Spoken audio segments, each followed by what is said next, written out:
Shri Basava TV ಪ್ರೇಕ್ಷಕರಿಗೆಲ್ಲ ಶರಣು ಶರಣಾರ್ಥಿ. ಕಳೆದ ಸಂಚಿಕೆಯಲ್ಲಿ ನಾನು ಸತ್ಯಕ್ಕನ ವಚನಗಳನ್ನು ಹೇಳ್ತಾ ಇದ್ದೆ. ಆ ವಚನವನ್ನು ಮತ್ತೊಮ್ಮೆ ನಾನು ಇಲ್ಲಿ ಹೇಳಿ ಕಾರ್ಯಕ್ರಮವನ್ನು ಆರಂಭಿಸ್ತೇನೆ. ಆ ವಚನ ಏನಪ್ಪ ಅಂತ ಹೇಳಿದರೆ, ಹಿರಿಯತನಕ್ಕೆ ಪಥವೇ ಬಾಣನ ಮನೆಯ ಕಾಯುವುದು. ಹಿರಿಯತನಕ್ಕೆ ಪಥವೇ ಬಾಣನ ಮನೆಯ ಕಾಯುವುದು, ಮಹಂತತನಕ್ಕೆ ಪಥವೇ ನಂಬಿಯಣ್ಣಗೆ ಕುಂಟಿಣಿಯಾಗುವುದು. ಹಿರಿಯತನಕ್ಕೆ ಪಥವೇ ಬಾಣನ ಮನೆಯ ಕಾಯುವುದು, ಮಹಂತತನಕ್ಕೆ ಪಥವೇ ನಂಬಿಯಣ್ಣನ ಕುಂಟಿಣಿಯಾಗುವುದು. ಕರುಣಿತನಕ್ಕೆ ಪಥವೇ ಸಿರಿಯಾಳನ ಮಗನ ಕೊಲ್ಲುವುದು. ದಾನಿತನಕ್ಕೆ ಪಥವೇ ದಾಸನ ವಸ್ತ್ರವ ಸೀಳುವುದು. ದಾನಿತನಕ್ಕೆ ಪಥವೇ ದಾಸನ ವಸ್ತ್ರವ ಸೀಳುವುದು. ನಿಮ್ಮ ಹಿರಿಯತನಕ್ಕೆ ಇದು ಪಥವೇ ಬಲ್ಲಾಳನ ವಧುವ ಬೇಡುವುದು. ನಿಮ್ಮ ಹಿರಿಯತನಕ್ಕೆ ಇದು ಪಥವೇ ಬಲ್ಲಾಳನ ವಧುವ ಬೇಡುವುದು. ನಿಮ್ಮ ಗುರುತನಕ್ಕಿದು ಪಥವೇ ನಾರಿಯರಿಬ್ಬರೊಡನೆ ಇಪ್ಪುದು. ನಿಮ್ಮ ಗುರುತನಕ್ಕಿದು ಪಥವೇ ನಾರಿಯರಿಬ್ಬರೊಡನೆ ಇಪ್ಪುದು. ಶಿವ ಶಿವ ನಿಮ್ಮ ನಡಾವಳಿ ಶಂಭುಜಕ್ಕೇಶ್ವರ ಅಲ್ಲದಿರ್ದಡೆ. ಶಿವ ಶಿವ ನಿಮ್ಮ ನಡವಳಿ ಶಂಭುಜಕ್ಕೇಶ್ವರ ಅಲ್ಲದಿರ್ದಡೆ. ಶ್ರುತಿಗಳ ಕೈಯಿಂದ ಅತ್ತತ್ತಲೆನಿಸಿಕೊಂಬೆ. ಶ್ರುತಿಗಳ ಕೈಯಿಂದ ಅತ್ತತ್ತಲೆನಿಸಿಕೊಂಬೆ. ಇದು ಸತ್ಯಕ್ಕನ ಒಂದು ವಚನ. ಈ ವಚನದಲ್ಲಿ ನಿಮ್ಮ ಶಿವನ ಭಕ್ತರ ಶಿವಭಕ್ತರನ್ನು ಹೇಳ್ತಾ, ಶಿವಭಕ್ತರನ್ನು ಶಿವ ಉದ್ಧರಿಸಿದ ರೀತಿಗಳನ್ನು ಹೇಳ್ತಾ, ಇಂತಹ ಶಿವನನ್ನು ಶ್ರುತಿಗಳು ನಿರ್ಲಕ್ಷ್ಯ ಮಾಡಿದ್ದು ಸರಿನೇ ಅನ್ನುವಂತಹ ಪ್ರಶ್ನೆಯನ್ನು ಕೇಳ್ತಾ ಇರೋದನ್ನು ನಾವಿಲ್ಲಿ ಈ ವಚನದಲ್ಲಿ ಕಾಣ್ತೀವಿ. ಕಳೆದ ಬಾರಿ ಬಾಣನ ಮನೆಯನ್ನು ಕಾಯುವುದು ನಿಮ್ಮ ಹಿರಿಯತನಕ್ಕೆ ಪಥವೇ, ಮಾರ್ಗವೇ. ನಿಮ್ಮ ಹಿರಿತನವನ್ನು ಸೂಚಿಸೋಕೆ ಬಾಣನ ಮನೆಯನ್ನು ಕಾಯಬೇಕಾಗಿತ್ತೆ ಅನ್ನೋದರ ವಿವರಣೆಯನ್ನು ನೋಡಿದ್ವಿ. ಆಮೇಲೆ ಸಿರಿಯಾಳನ ಮಗನ ಕೊಲ್ಲುವುದು. ಸಿರಿಯಾಳನ ಮಗನ ಕೊಲ್ಲುವುದು ನಿಮ್ಮ ಕರುಣಿತನಕ್ಕೆ ಪಥವೇ ಅನ್ನುವ ವಿವರಣೆಯನ್ನು ನಾವು ಮಾಡ್ತಾ, ಅಲ್ಲಿ ಭಕ್ತ ಸಿರಿಯಾಳ, ಶಿವಭಕ್ತ ಸಿರಿಯಾಳ, ಆತ ನಿಯಮದಂತೆ ಜಂಗಮರಿಗೆ ಉಣಲು ಇಕ್ಕಿ ನಂತರ ತಾನು ಊಟವನ್ನು ಮಾಡ್ತಾ ಇರ್ತಾನೆ. ಅದರಂತೆ ಒಮ್ಮೆ ಜಂಗಮರೂಪಿಯಾಗಿ ಶಿವ ಸಿರಿಯಾಳನ ಮನೆಗೆ ಬರ್ತಾನೆ. ಸಿರಿಯಾಳನ ಮನೆಗೆ ಶಿವ ಬಂದಾಗ ಜಂಗಮರೂಪಿಯಾದ ಶಿವ ತನಗೆ ಉಣಲಿಕ್ಕೆ ಸಿರಿಯಾಳನ ಮಗನ ಮಾಂಸವನ್ನು, ಆ ಎಳೆಯ ಮಗುವಿನ ತಲೆಯ ಮಾಂಸವನ್ನು ಆತ ಬೇಡ್ತಾನೆ. ಆಗ ಸಿರಿಯಾಳ ಜಂಗಮನ ಆಸೆಯನ್ನು ಪೂರೈಸುವುದಕ್ಕೋಸ್ಕರ ತನ್ನ ಮಗನ ಕತ್ತನ್ನು ಕತ್ತರಿಸಿ ಆ ಮಗುವಿನ, ಆ ಪುಟ್ಟ ಬಾಲಕನ ಮಗುವಿನ ತಲೆಯನ್ನು ಅಡುಗೆ ಮಾಡಿ ಆ ಜಂಗಮನಿಗೆ, ಶಿವರೂಪಿ ಅಂದರೆ ಜಂಗಮರೂಪಿ ಶಿವನಿಗೆ ಉಣಲಿಕ್ಕೆ ಬಡಿಸ್ತಾರೆ. ಇದು ಭಕ್ತ ಸಿರಿಯಾಳನ ಒಂದು ಕತೆ. ಇಲ್ಲಿ ಸತ್ಯಕ್ಕೆ ಹೇಳೋದಂತ ಏನು ಹೇಳಪ್ಪ ಅಂತ ಹೇಳಿದ್ರೆ, ಕರುಣಿತನಕ್ಕೆ ಇದು ಪಥವೇ. ನಿನ್ನ ಕರುಣೆಯನ್ನು ತೋರಿಸೋದಕ್ಕೆ ಇದು ದಾರಿನ.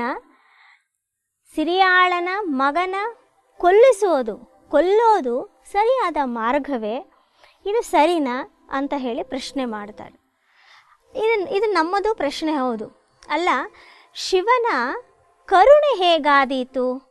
ಮಗುವನ್ನು ಕೊಲ್ಲಿಸಿ ಮಗುವಿನ ಮಾಂಸವನ್ನು ಉಣ್ಣುವುದು ಶಿವನ ಕರುಣೆ ಹೇಗಾದೀತು? ಕರುಣೆತನಕ್ಕೆ ಇದು ದಾರಿನ? ಹೆಂಗಿದು? ಅಲ್ರಿ, ಮಗುವನ್ನು ಕೊಲ್ಲಿಸೋದು ಕ್ರೌರ್ಯ ಆಗತ್ತೆ ಹೊರತು ಕರುಣೆ ಹೆಂಗಾದೀತು ಅಂತ ಒಂದು ಪ್ರಶ್ನೆ ಸಹಜವಾಗಿ ನಮಗೆ ಮೂಡುತ್ತೆ. ಸತ್ಯಕ್ಕ ಈ ವಚನದಲ್ಲಿ ಹೇಳಕ್ಕೆ ಹೋಗಿರೋದು ಇದು ಸರಿನಾ ಅಂತ ಪ್ರಶ್ನೆ ಮಾಡುವ ಮೂಲಕ. ನಾನು ವಚನಗಳ ಬಗ್ಗೆ ಯಾವಾಗಲೂ ಹೇಳ್ತಾ ಇರ್ತೀನಿ, ಅಂದರೆ ಪ್ರಶ್ನೆ ಮಾಡುವ ಮೂಲಕ ಹೌದು ಅಂತ ಅನ್ನಿಸುವಂಥ ಒಂದು ಪ್ರಯತ್ನ ವಚನಗಳ ಲಕ್ಷಣ. ಹೌದಾ ಹೌದಾ ಹೌದಾ ಅಂತ ಪ್ರಶ್ನೆ ಕೇಳ್ತಾ ಕೇಳ್ತಾ ಹೌದು ಅನ್ನಿಸುವಂತೆ ಮಾಡುವುದು ಆ ವಚನಗಳ ಒಂದು ಸಾರ, ಅಂದರೆ ಒಂದು ಲಕ್ಷಣ ಅದು. ಇಲ್ಲಿ ಕರುಣಿತನಕ್ಕೆ ಇದು ಪಥವೇ, ನಿನ್ನ ಕರುಣೆಗೆ ಇದು ಮಾರ್ಗವೇ, ಇದೇನಾ ನಿನ್ನ ಕರುಣೆ ಅಂತ ಕೇಳೋ ಮೂಲಕ, ಸಿರಿಯಾಳನ ಮಗನನ್ನು ಕೊಲಿಸಿದ್ದು ಸರಿನಾ ಅಂತ ಕೇಳುವ ಮೂಲಕ, ಮತ್ತಲ್ಲಿ ಹೌದು ಈ ಮೂಲಕ ಶಿವ ಸಿರಿಯಾಳನ ಮೇಲೆ ಕರುಣೆಯನ್ನು ತೋರಿಸ್ತಾ ಅನ್ನೋದನ್ನು ಹೇಳ್ತಾ ಇರುವಂಥದ್ದು. ಸಿರಿಯಾಳನ ಮಗನನ್ನು ಸಿರಿಯಾಳನ ಕೈಯಿಂದಲೇ ಕೊಲ್ಲಿಸುವ ಮೂಲಕ ಶಿವ ಸಿರಿಯಾಳನ ಮೇಲೆ ಕರುಣೆಯನ್ನು ತೋರಿಸ್ತಾ. ಇದು ಹೇಗೆ ಅನ್ನುವಂಥ ಒಂದು ದೊಡ್ಡ ಪ್ರಶ್ನೆ ನಮ್ಮ ಮುಂದೆ ಕಾಡುವುದು ಸಹಜ. ಏನಪ್ಪ ಅಂತ ಹೇಳಿದ್ರೆ, ಸಿರಿಯಾಳ ಭಕ್ತ, ಆತನ ಭಕ್ತಿಯನ್ನು ಶಿವ ಮೆಚ್ಚಿಕೊಂಡಿದ್ದಾನೆ. ಮೆಚ್ಚಿಕೊಂಡ ಶಿವ ಪರಮಾತ್ಮ ಭಕ್ತರನ್ನು ಉದ್ಧರಿಸುವ ಕೆಲಸವನ್ನು ಮಾಡ್ತಾ ಇದ್ದಾನೆ. ಅಂದರೆ ತನ್ನ ಆ ಸಿರಿಯಾಳನ ಭಕ್ತಿಗೆ ಮೆಚ್ಚಿದ ಶಿವ ಆತನನ್ನು ಉದ್ಧರಿಸುವ ಕೆಲಸ, ಅವನನ್ನು ತನ್ನೊಳಗೆ ಬರಮಾಡಿಕೊಳ್ಳುವ ಒಂದು ಪ್ರಯತ್ನವನ್ನು, ಮಾರ್ಗವನ್ನು, ದಾರಿಯನ್ನು ಆ ಶಿವಭಕ್ತನಿಗೆ ಬೇರೆ ಬೇರೆ ರೂಪದಲ್ಲಿ ತೋರಿಸ್ಕೊಡ್ತಾ ಇದ್ದಾನೆ. ಅದರಲ್ಲಿ ಸಿರಿಯಾಳ ಹೊಂದಿರುವಂತಹ ತನ್ನ ಹೆಂಡತಿ, ಮಕ್ಕಳು, ಸಂಸಾರ, ಈ ಮಮಕಾರಗಳ ಒಳಗಾಗಿದ್ದಾನಲ್ಲ, ಈ ಮಮಕಾರಗಳಿಂದ ಸಿರಿಯಾಳನನ್ನು ಬಿಡಿಸಬೇಕು. ಲೌಕಿಕ ಭಾವನೆಗಳಿಂದ ಅವನನ್ನು ಹೊರತರಬೇಕು. ಈ ಲೌಕಿಕ ಭಾವನೆಗಳನ್ನು ಮೀರಿ ಸ್ಥಿತಪ್ರಜ್ಞೆಯ ಕಡೆಗೆ ಸಿರಿಯಾಳನನ್ನು ಕರ್ಕೊಂಡು ಹೋಗಬೇಕು. ಸ್ಥಿತಪ್ರಜ್ಞೆಯ ಕಡೆಗೆ ಸಿರಿಯಾಳನನ್ನು ಕರ್ಕೊಂಡು ಹೋಗಬೇಕು. ಸ್ಥಿತಪ್ರಜ್ಞೆ ಅಂದ್ರೇನು? ಎಂತಹ ಸಂದರ್ಭ ಬರಲಿ, ಎಂಥದ್ದೇ ಕಠಿಣ ಸಂದರ್ಭ ಬರಲಿ ಅಥವಾ ಎಂಥದ್ದು ಸಂತೋಷದ ಸಂದರ್ಭ ಬರಲಿ, ಯಾವ ಸಂದರ್ಭದಲ್ಲೂ ಹಿಗ್ಗದೆ ಕುಗ್ಗದೆ ಒಂದೇ ಬಗೆಯ ಮನಸ್ಥಿತಿಯನ್ನು, ಅಂದರೆ ಒಂದು ಒಂದು ನಿರಂತರತೆ, ನಿರಂತರ ತಾಳ್ಮೆಯನ್ನು ಕಾಯ್ದುಕೊಂಡು ಹೋಗೋದಿದೆಯಲ್ಲ, ನಿರಂತರ ಮನಃಶಾಂತಿಯನ್ನು ಕಾಯ್ಕೊಂಡು ಹೋಗೋದಿದೆಯಲ್ಲ, ಅದು ಸ್ಥಿತಪ್ರಜ್ಞೆಯ ಒಂದು ಲಕ್ಷಣ. ಅದೇ ಮನಸ್ಥಿತಿಯನ್ನು ಎಂತಹ ಸಂದರ್ಭದಲ್ಲೂ ಆ ಪರಮಾತ್ಮನ ಭಕ್ತಿಯನ್ನು, ತನ್ನ ವ್ರತವನ್ನು, ತನ್ನ ಕಾಯಕವನ್ನು ಬಿಡದೇ ಇರುವಂಥ ಒಂದು ಮನಸ್ಥಿತಿಯನ್ನು ಕಾಯ್ಕೊಂಡು ಹೋಗೋದಿದೆಯಲ್ಲ, ಅದು ಸ್ಥಿತಪ್ರಜ್ಞೆಯ ಲಕ್ಷಣ. ಆ ಸ್ಥಿತಪ್ರಜ್ಞೆಯ ಮಟ್ಟವನ್ನು ಭಕ್ತನಾದ ಸಿರಿಯಾಳನ ಸ್ಥಿತಪ್ರಜ್ಞೆ, ಆತನ ಮಾನಸಿಕ ಸ್ಥಿತಿಯನ್ನು ತಿಳ್ಕೊಳ್ಳೋದು ಶಿವನ ಒಂದು ಉದ್ದೇಶ.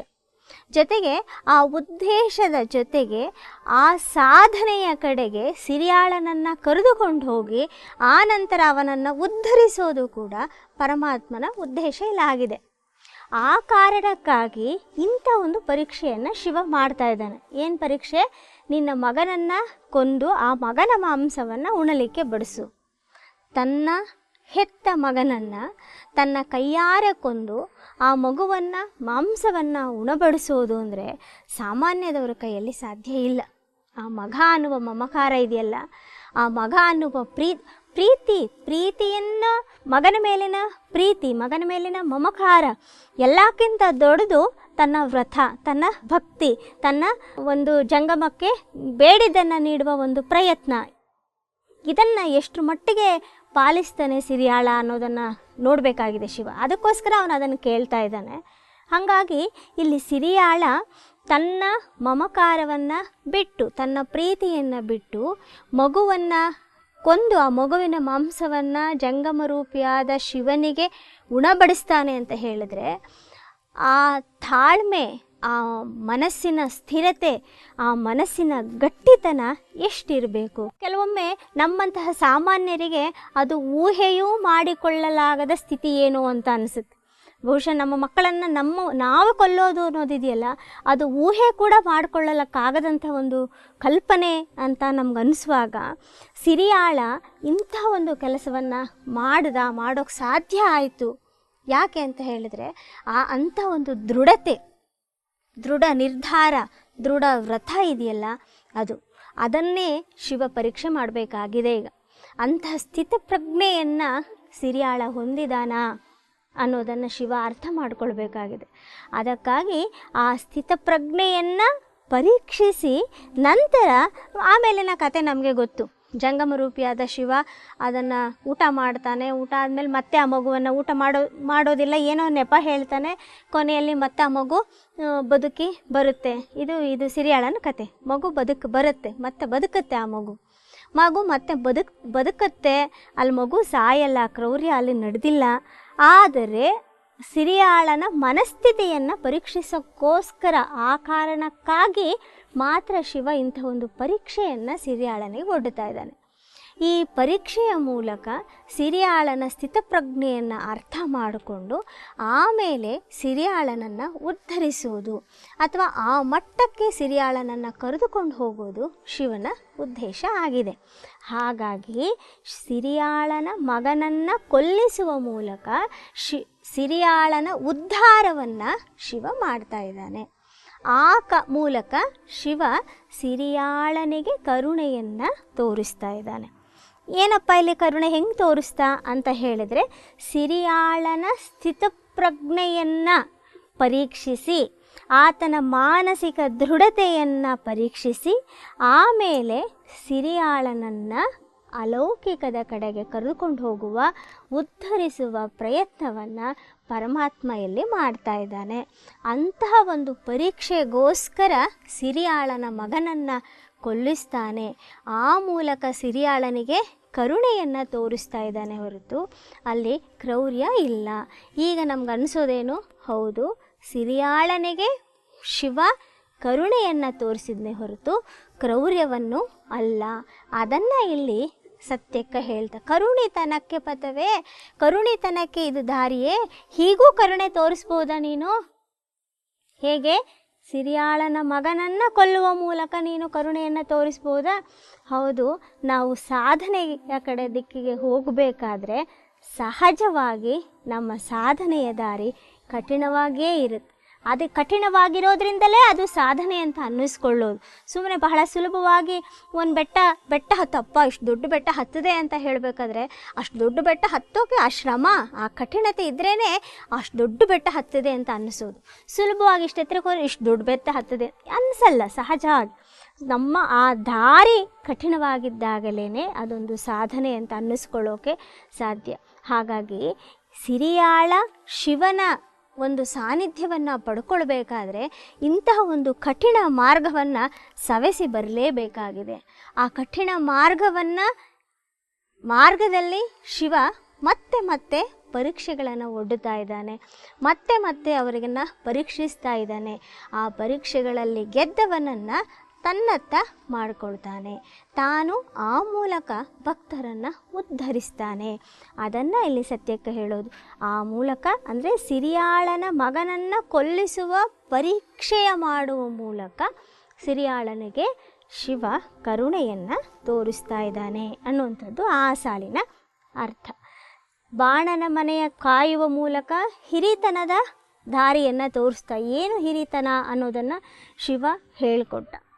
ಯಾವುದು ಕರುಣೆಗೆ ಏನು ಮಾರ್ಗ ಅಂದರೆ, ಕರುಣೆ ಅಂದರೆ ಮೇಲ್ನೋಟಕ್ಕೆ ಅಯ್ಯೋ ಪಾಪ ಅನ್ನೋದು ಅಷ್ಟೇ ಕರುಣೆ ಅಲ್ಲ. ಈಗ ಉದಾಹರಣೆಗೆ ಯಾರೋ ಒಬ್ಬ ಬಡವ ಇದ್ದಾನೆ, ತುಂಬ ಕಷ್ಟಪಡ್ತಾ ಇದ್ದಾನೆ, ತುಂಬ ಜೀವನಕ್ಕೆ. ಅವನಿಗೆ ಒಂದು ಹೊತ್ತು ಊಟ ಕರೆದು ಊಟ ಹಾಕಿಬಿಟ್ರೆ ಅಥವಾ ಒಂದು ಹೊತ್ತು ಊಟಕ್ಕೋ ಒಂದು ಜೊತೆ ಬಟ್ಟೆಗೋ ದುಡ್ಡನ್ನು ಕೊಟ್ಟುಬಿಟ್ರೆ ಅಲ್ಲಿಗೆ ಅವನ ಸಮಸ್ಯೆ ಏನು ಪರಿಹಾರ ಆಗಲ್ಲ. ಬದಲಾಗಿ ಆ ಬಡವನಿಗೆ ಆ ಥರದೊಂದು ಕರುಣೆಯನ್ನು ತೋರಿಸೋದಕ್ಕಿಂತ ಮೇಲ್ನೋಟಕ್ಕೆ ಕಠಿಣ ಅನಿಸಿದ್ರೂ ಪರವಾಗಿಲ್ಲ, ಅವನನ್ನು ಕರ್ಕೊಂಡು ಬಂದು ಯಾವುದಾದ್ರೂ ಒಂದು ಕೆಲಸ ಕೊಟ್ಟು, ಕಷ್ಟವಾದ ಕಠಿಣವಾದ ಕೆಲಸವನ್ನಾದರೂ ಕೊಟ್ಟು ಅವನನ್ನು ದುಡಿಮೆಗೆ ಹಚ್ಚೋದಿದೆಯಲ್ಲ, ಅದು ನಿಜವಾದ ಒಂದು ಒಳ್ಳೆಯ ಪ್ರಯತ್ನ. ಅದು ಕರುಣೆ. ಅದು ಮೇಲ್ನೋಟಕ್ಕೆ ಏನು ಇವನು ಇಷ್ಟು ಕೆಲಸ ಮಾಡಿಸಿ ಇಷ್ಟು ಕಾಸು ಕೊಟ್ಟು ಅನ್ನಿಸ್ಬಹುದು, ನೋಡೋರ್ಗೂ ಬಿಟ್ಟು ಕಾಸು ಕೊಡ್ತಾನ ಅಂತ. ಆದರೆ ಅಲ್ಲಿರುವ ಕರುಣೆ, ಅಲ್ಲಿರುವ ಸಹಾಯ ಬಹಳ ದೊಡ್ಡದು. ಇದನ್ನು ನಾವು ಮಾಡಬೇಕು. ಒಂದು ಹೊತ್ತು ಊಟ ಕರೆದು ಹಾಕಿದ ತಕ್ಷಣ ಅಥವಾ ಒಂದು ಜೊತೆ ಬಟ್ಟೆ ಕೊಡಿಸಿದ ತಕ್ಷಣ ಆತನ ಬಡತನ, ಅವನು ಮತ್ತೆ ಬೇಡುವ ಸ್ಥಿತಿಗೆ ನಾವು ಅವನನ್ನು ತಳ್ತಾ ಇದ್ದೀವಿ ಹೊರತು ಆತನನ್ನು ಸ್ವಾಭಿಮಾನಿ ಮಾಡಿದ ಹಾಗೆ, ಆತನನ್ನು ದುಡಿಮೆಗೆ ಹಚ್ಚಿದಾಗ ಆಗೋದಿಲ್ಲ. ಹಾಗಾಗಿ ಇಲ್ಲಿ ಶಿವ ಕಠಿಣ ಅಂತ ಮೇಲ್ನೋಟಕ್ಕೆ ಅನಿಸಿದ್ರೂ ಕೂಡ ಶಿವನ ಕಠಿಣತೆಯ ಹಿಂದೆ ಇರುವ ಕರುಣೆ ಸಿರಿಯಾಳನ ಕಥೆಯಲ್ಲಿ ನಮಗೆ ಅರ್ಥ ಆಗ್ತಾ ಇದೆ. ಹಾಗಾಗಿ ಈ ಸಿರಿಯಾಳನ ಮಗನನ್ನು ಕೊಲ್ಲಿಸುವ ಮೂಲಕ ಶಿವ ಸಿರಿಯಾಳನಿಗೆ ಕರುಣೆಯನ್ನು ತೋರಿಸ್ತಾ ಅನ್ನೋದನ್ನು ಸತ್ಯಕ್ಕ ಇಲ್ಲಿ ಹೇಳ್ತಾ ಇದ್ದಾರೆ. 2 ಸಾಲುಗಳಲ್ಲಿ ಈ ಮಾತನ್ನು, ಕರುಣಿತನಕ್ಕಿದು ಪಥವೇ ಸಿರಿಯಾಳನ ಮಗನ ಕೊಲ್ಲುವುದು. ಆನಂತರ ನಿಮ್ಮ ಮಹಂತತನಕ್ಕಿದು ಪಥವೇ, ನಿಮ್ಮ ಮಹಂತತನಕ್ಕೆ, ನಿಮ್ಮ ಮಹತ್ತನ್ನು ಹೇಳ್ಕೊಳ್ಳೋಕೆ ಇದು ಸರಿಯಾದ ದಾರಿನೇ. ಯಾವುದು? ನಂಬಿಯಣ್ಣಗೆ ಕುಂಟಣಿಯಾದದು. ನಂಬಿಯಣ್ಣ ಅನ್ನೋದು ಕೂಡ ಮತ್ತೊಬ್ಬ ಶಿವಭಕ್ತರ ಕಥೆಗಳ 64 ಶಿವಭಕ್ತರನ್ನು ಕುರಿತು ಹರಿಹರ 64 ರಗಳೆಗಳನ್ನು ಬರೀತಾನೆ. ಅದರಲ್ಲಿ ಇಲ್ಲಿ ನಂಬಿಯಣ್ಣ ಅನ್ನೋನು ಕೂಡ ಒಬ್ಬ ಶಿವಭಕ್ತ. ಈ ನಂಬಿ ಅಣ್ಣನ ಕಥೆಯಲ್ಲಿ ನಂಬಿ ಅಣ್ಣನಿಗೆ ನೀನು ಕುಂಟಣಿಯಾದುದು. ಏನಪ್ಪ ಇದು, ನಂಬಿ ಅಣ್ಣನಿಗೆ ಕುಂಟಣಿಯಾದ, ಏನಿದು ಇಂಥ ಪದವನ್ನು ಬಳಸಿದಾರಲ್ಲ, ಹೆಂಗೆ ಅಂತ. ಇದು ನಿಮ್ಮ ಮಹಾ ಕಾರ್ಯಕ್ಕೆ ದಾರಿಯೇ, ನಿಮ್ಮ ಮಹಾಂಥತನಕ್ಕಿದು ಪಥವೇ, ಇದು ನಿಮ್ಮ ಮಹಾ ಘನ ಕೆಲಸಕ್ಕೆ ಇದು ದಾರಿಯೇ ಅಂತ ಅನಿಸೋದು ಸಹಜ. ಆದರೆ ಮತ್ತೆ ಇಲ್ಲಿ ನಾನು ಮತ್ತೆ ಅದನ್ನೇ ಹೇಳಬೇಕಾಗತ್ತೆ. ಶಿವ ತನ್ನ ಭಕ್ತರನ್ನು ಉದ್ಧರಿಸುವ ಕಾರಣಕ್ಕಾಗಿ ತನ್ನ ಭಕ್ತರಿಗೆ ಉತ್ತಮ ಮಾರ್ಗವನ್ನು ತೋರುವ ಮೂಲಕವಾಗಿ ಹಲವಾರು ಪರೀಕ್ಷೆಗಳನ್ನು, ಕಷ್ಟಗಳನ್ನು ಒಡ್ಡುತ್ತಾನೆ. ಇದನ್ನು ಅರ್ಥ ಮಾಡಿಕೊಳ್ಳೋ ಮೂಲಕ ನಾವು ಇನ್ನೊಂದು ನಮ್ಮ ಲೌಕಿಕ ಬದುಕಲ್ಲಿ ಬಹಳ ಪ್ರಮುಖವಾಗಿ ಅರ್ಥ ಮಾಡ್ಕೊಳ್ಬೇಕಾಗಿರೋದು ಏನಪ್ಪ ಅಂತ ಹೇಳಿದ್ರೆ, ಶಿವ ಅಂದರೆ ನಮಗೇನಾದರೂ ಕಷ್ಟಗಳು ಬರ್ತಾಯಿದ್ರೆ, ನಮಗೇನಾದರೂ ತೊಂದರೆಗಳು ಬರ್ತಾಯಿದ್ರೆ ನಾವು ಒಂದು ಬಗೆಯ ಖುಷಿ ಪಡಬೇಕು. ಯಾಕಂತ ಹೇಳಿದ್ರೆ ನಾವು ಆ ಪರಮಾತ್ಮನಿಗೆ ಮೆಚ್ಚುಗೆ ಆಗಿದ್ದೇವೆ, ಇಷ್ಟ ಆಗಿದ್ದೇವೆ. ನಾವು ಪರಮಾತ್ಮನಿಗೆ ಮೆಚ್ಚುಗೆ ಆಗಿರೋದಕ್ಕೆ ನಮಗಿಷ್ಟೆಲ್ಲ ಕಷ್ಟ ಕೊಡ್ತಾ ಇದ್ದಾನೆ, ನಮ್ಮನ್ನು ಪರೀಕ್ಷಿಸ್ತಾ ಇದ್ದಾನೆ. ಈ ಕಷ್ಟಗಳಲ್ಲಿ ನಾನು ಸೋಲಬಾರ್ದು, ಈ ಕಷ್ಟಗಳಿಗೆ ಓಡಿ ಹೋಗಬಾರ್ದು, ಈ ಕಷ್ಟಗಳಿಗೆ ಎದುರಬಾರ್ದು. ನಾನು ಈ ಕಷ್ಟಗಳನ್ನು ಎದುರಿಸಿ ಗೆಲ್ಲಬೇಕು, ಆಗ ನನ್ನನ್ನು ಪರಮಾತ್ಮ ಮೆಚ್ಚಿಕೊಳ್ತಾನೆ ಅನ್ನೋದನ್ನು ನಾವು ಅರ್ಥ ಮಾಡಿಕೊಳ್ಬೇಕು. ಆ ಮೂಲಕ ನಮಗೆ ಬರುವ ಯಾವುದೇ ಕಷ್ಟಗಳನ್ನು ನಾವು ಧೈರ್ಯವಾಗಿ ಎದುರಿಸಬೇಕು. ಯಾವುದೇ ಹೊಗಳಿಕೆ, ತೆಗಳಿಕೆ ಯಾವುದಕ್ಕೂ ನಾವು ಒಂದು ಬಗೆಯ ಸ್ಥಿತಪ್ರಜ್ಞೆಯನ್ನು ಕಾಪಾಡಿಕೊಳ್ಬೇಕು. ಯಾಕಂದರೆ ಹೊಗಳಿಕೆ ಆಗಲಿ, ತೆಗಳಿಕೆ ಆಗಲಿ, ಆಡ್ಕೊಳ್ಳೋರಾಗಲಿ, ಹೊಗಳೋರಾಗಲಿ ಅವರ ಮನಸಂತೋಷಕ್ಕೆ ಮಾಡುವಂಥದ್ದೇ ಹೊರತು ಅದರಿಂದ ನಮ್ಗೆ ಯಾವ ರೀತಿಯ ಪರಿಣಾಮವೂ ಆಗದಂತೆ ನಾವು ಮನಸ್ಸನ್ನು ಕಾಪಾಡಿಕೊಳ್ಬೇಕು. ರಾಮಾಯಣ ದರ್ಶನಂನಲ್ಲಿ ಕುವೆಂಪು ಅವರು ಒಂದು ಮಾತು ಹೇಳ್ತಾರೆ. ಏನಪ್ಪ ಅಂತ, ಸ್ತುತಿ ನಿಂದೆಗಳು ಸಮಯವರ್ತಿಯಲ್ತೆ ಅಂತ. ಸ್ತುತಿ ನಿಂದೆಗಳು ಸಮಯವರ್ತಿಯಲ್ತೆ ಅಂತ ಒಂದು ಮಾತನ್ನು ಹೇಳ್ತಾರಲ್ಲ. ಅಂದರೆ ಹೊಗಳಿಕೆ, ತೆಗಳಿಕೆಗಳೆಲ್ಲ ಸಮಯಕ್ಕೆ ಅನುಸಾರವಾಗಿ ಅವುಗಳು ಹುಟ್ಟುವಂಥದ್ದು. ಇವತ್ತು ನನ್ನನ್ನು ತೆಗಳಿದವರೇ ನಾಳೆ ಹೊಗಳುತ್ತಾರೆ, ಇವತ್ತು ನನ್ನನ್ನು ಹೊಗಳೋರು ನಾಳೆ ತೆಗಳುವಂಥ ಪರಿಸ್ಥಿತಿ ಕೂಡ ಬರ್ಬೋದು. ಹಾಗಾಗಿ ಹೊಗಳಿಕೆ, ತೆಗಳಿಕೆ, ಕಷ್ಟ, ನೋವು ಯಾವುದು ಶಾಶ್ವತ ಅಲ್ಲ. ಎಲ್ಲ ಒಂದಾದಮೇಲೆ ಒಂದು ಸಾಕ್ತಾನೇ ಇರುತ್ತೆ. ಅದಕ್ಕೆ ನಾವು ಸ್ಥಿತಪ್ರಜ್ಞೆಯನ್ನು ಕಾಪಾಡಿಕೊಳ್ಬೇಕು. ಸ್ಥಿತಪ್ರಜ್ಞೆಯನ್ನು ಕಾಪಾಡಿಕೊಳ್ಳೋದು ಅಂದರೆ ಎಲ್ಲವನ್ನು ಒಂದು ರೀತಿಯಾಗಿ, ಅಂದರೆ ಎಲ್ಲ ಯಾವುದು ಕಷ್ಟ ಬರಲಿ, ಸುಖ ಬರಲಿ, ಹಿಗ್ಗದೆ ಕುಗ್ಗದೆ ಒಂದು ಸಮಾನಾಂತರವಾಗಿ ನಾವು ಅದನ್ನು ಸ್ವೀಕರಿಸ್ತಾ ಹೋಗಬೇಕು. ಡಿ ವಿ ಜಿಯವರ ಒಂದು ಪದ್ಯದಲ್ಲಿ ಹೇಳ್ತಾರೆ, ಹೆಂಗಿರಬೇಕು ನಮ್ಮ ಸ್ಥಿತಪ್ರಜ್ಞೆ, ಯಾವ ಥರ ನಾವು ಎಲ್ಲವನ್ನ ಒಪ್ಕೊಳ್ತಾ ಸಾಗಬೇಕು, ಯಾವುದಕ್ಕೂ ಹಿಗ್ಗದೆ ಕುಗ್ಗದೆ ಸಮಾನಾಂತರವಾಗಿ ಸಾಗಬೇಕು ಅನ್ನೋದಕ್ಕೆ ಡಿ ವಿ ಜಿಯವರ ಮಂಕುತಿಮ್ಮನ ಕಗ್ಗದ ಒಂದು ಪದ್ಯ ಇದೆ. ಏನು ಹೇಳ್ತಾರಪ್ಪ ಅದರಲ್ಲಿ ಅಂತ ಹೇಳಿದ್ರೆ, ಅವ್ರು ದಿಗ್ದೆಸೆಗಳಿಂದ ನೀರು, ದಿಗ್ದೆಸೆಗಳಿಂದ ದಿಕ್ಕುಗಳಿಂದ ನೀರು, ನೆರೆ ನೀರು ಹರಿದು ಬಂದರು, ಅಷ್ಟೊಂದು ಹರಿದು ಬಂದರು, ತುಂಬಿಯೂ ತುಳುಕದಂತೆ, ತುಂಬಿಯೂ ತುಳುಕದಂತೆ ನಿಂತಂತೆ ಕಡಲು. ಸಮುದ್ರ ಎಷ್ಟು ಕಡೆಯಿಂದ ನೀರು ಹರಿದು ಬಂದರು, ಅಷ್ಟು ದೊಡ್ಡದಾದ ಸಮುದ್ರ ತುಂಬಿದ್ರು, ಆ ತುಂಬಿ ಕೂಡ ಆ ಸಮುದ್ರ ತುಳುಕೋದಿಲ್ವಲ್ಲ. ಹಾಗೆ ನಾವು ಸುತ್ತ ಯಾವ ಕಡೆಯಿಂದನೇ ನಮಗೆ ಕಷ್ಟ ಸುಖ ಏನೇ ಬರಲಿ, ನಾವು ತುಳುಕದಂತೆ ಒಂದು ಸ್ಥಿತಿಯನ್ನು, ಸ್ಥಿತಪ್ರಜ್ಞೆಯನ್ನು ಕಾಯ್ದುಕೊಂಡು ಹೋಗಬೇಕು. ಅದನ್ನೇ ಈ ನಮ್ಮ ವಚನಕಾರರು ತಮ್ಮ ವಚನಗಳಲ್ಲಿ ಹೇಳುವಂಥದ್ದು. ಮನಸ್ಸಿನ ಶಾಂತಿಯನ್ನು, ಮಾನಸಿಕ ನೆಮ್ಮದಿಯನ್ನು, ಮನಸ್ಸಿನ ಸ್ಥಿಮಿತತೆಯನ್ನು ಕಳ್ಕೊಳ್ಳದೆ ನಾವು ಸಾಕ್ತಾ ಹೋಗಬೇಕು. ಯಾಕೆ ಅಂತ ಹೇಳಿದ್ರೆ, ನಾವು ಏನಾಗ್ತಾ ಇದ್ದೀವೋ, ಏನು ಆಗಬೇಕೋ ಅದು ಪರಮಾತ್ಮನ ಇಚ್ಛೆ. ಹಾಗಂದ್ರೆ ನಮ್ಮ ಪ್ರಯತ್ನ ಇಲ್ಲ ಅಂತಲ್ಲ, ನಮ್ಮ ಪ್ರಯತ್ನದೊಡನೆ, ನಮ್ಮ ಪ್ರಯತ್ನದ ಮೂಲಕ ಪರಮಾತ್ಮ ನಮ್ಮನ್ನು ನಡೆಸ್ತಾ ಇದ್ದಾನೆ. ಹಾಗಾಗಿ ನಮಗೆ ಕಷ್ಟಗಳು ಬರ್ತಾ ಇದೆ ಅಂದರೆ ನಾವು ಖುಷಿ ಪಡಬೇಕಾಗಿರೋದು ಹೆಂಗಪ್ಪ ಅಂದರೆ, ನಿಜವಾಗ್ಲೂ ನಾವು ದೇವರಿಗೆ ಇಷ್ಟ ಆಗಿದ್ದೀವಿ, ಅದಕ್ಕೆ ನಮಗೆ ಕಷ್ಟ ಕೊಡ್ತಾ ಇದ್ದಾನೆ. ನೋಡಿ, ಉದಾಹರಣೆಗಳೆಲ್ಲ ನೋಡಿ, ದೇವರಿಗೆ ಪ್ರಿಯವಾದ ಪಾಂಡವರಿಗೆ ಕಷ್ಟಗಳು ಬಂದಿದ್ದು, ರಾಮನಿಗೆ ಕಷ್ಟ ಬಂದಿದ್ದು, ದೇವರಿಗೆ ಮೆಚ್ಚುಗೆಯಾದ ಹರಿಶ್ಚಂದ್ರನಿಗೆ ಕಷ್ಟಗಳು ಬಂದಿದ್ದು. ಕಷ್ಟಗಳು ಬರೋದೇ ದೇವರಿಗೆ ಮೆಚ್ಚುಗೆ ಆದವರಿಗೆ. ಸಿರಿಯಾಳನಿಗೆ ಎಂತಹ ಒಂದು ದೊಡ್ಡ ಪರೀಕ್ಷೆಯನ್ನು ಪರಮಾತ್ಮ ತಂದಿಟ್ಟ. ಹಾಗಾಗಿ ಇಲ್ಲಿ ನಂಬಿ ಅಣ್ಣನಿಗೂ ಕೂಡ ಇಂಥದ್ದೇ ಒಂದು ಪರೀಕ್ಷೆ ಬರುತ್ತೆ. ಆ ಪರೀಕ್ಷೆ, ಆ ಕತೆ ಏನಪ್ಪ ಅಂತ ಹೇಳಿದ್ರೆ, ಒಂದು ಸಂಕ್ಷಿಪ್ತವಾಗಿ ನಂಬಿ ಅಣ್ಣನ ಕಥೆಯನ್ನು ನಾನು ಹೇಳಿ ನಾನು ಈ ವಚನ ಮುಂದುವರಿಸ್ತೀನಿ ನೋಡಿ. ನಂಬಿಯಣ್ಣ ಮೊದಲು ಪುಷ್ಪದತ್ತ ಅನ್ನುವ ವ್ಯಕ್ತಿಯಾಗಿ ಕೈಲಾಸದಲ್ಲಿ ಶಿವನ ಆರಾಧನೆಯನ್ನು ಮಾಡ್ಕೊಂಡಿರ್ತಾನೆ. ಕೈಲಾಸದಲ್ಲಿ ಇರ್ತಾನೆ, ಶಿವಭಕ್ತನಾಗಿ ಶಿವನ ಆರಾಧನೆಯನ್ನು ಮಾಡ್ತಾ ಪುಷ್ಪದತ್ತ ಅನ್ನುವ ಹೆಸರಿನಲ್ಲಿ ಅಲ್ಲೇ ಇರ್ತಾನೆ. ಆತ ದಿನನಿತ್ಯ ಹೂಗಳನ್ನು ತಂದು ಶಿವನಿಗೆ ಅರ್ಪಿಸುವ ಮೂಲಕ ತನ್ನ ಕಾಯಕವನ್ನು ಮಾಡ್ತಾ ಇರ್ತಾನೆ.